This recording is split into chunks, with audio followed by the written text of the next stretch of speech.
Welcome to மாமிஸ் kitchen. இன்னைக்கு நாம மாமிஸ் சால்னா மசாலாவை பயன்படுத்தி விருதை சால்னா எப்படி பண்ணலான்றத பார்க்க போறோம்.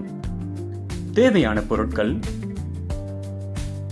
மாமிஸ் சால்னா மசாலா 30 கிராம், மாமிஸ் சீரகம் அரை தேக்கரண்டி, மாமிஸ் சோம்பு அரை தேக்கரண்டி, சிக்கன் 100 கிராம், இஞ்சி பூண்டு விழுது 15 கிராம், கருவேப்பிலை 1 கிராம், வெங்காயம் 20 கிராம், தேங்காய் பால் 300 மில்லிலிட்டர், எண்ணெய் 20 மில்லிலிட்டர், உப்பு தேவையான அளவு.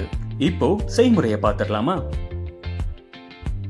கடாயில கொஞ்சம் எண்ணெய் ஊத்தி எண்ணெய் காஞ்சதும் கருவேப்பிலை, சீரகம், சோம்பு, வெங்காயம் இது எல்லாத்தையும் சேர்த்து நல்லா வதக்கிக்கலாம்.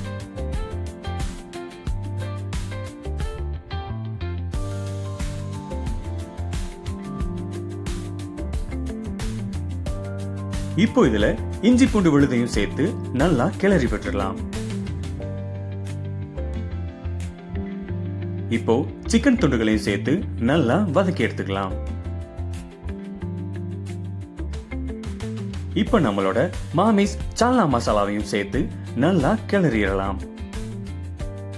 இதுக்கு அப்புறமா தேங்காய் பாலையும் தேவையான அளவு உப்பையும் சேர்த்து நல்லா கிளறிடலாம்.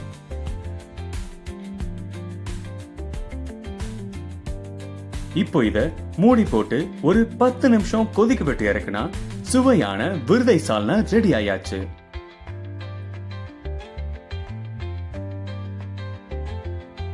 நம்மளோட மாமிஸ் சால்னா மசாலாவை பயன்படுத்தி மட்டன் சால்னா, வெஜிடபிள் சால்னா போன்றவற்றையும் நீங்க ட்ரை பண்ணி பாருங்க.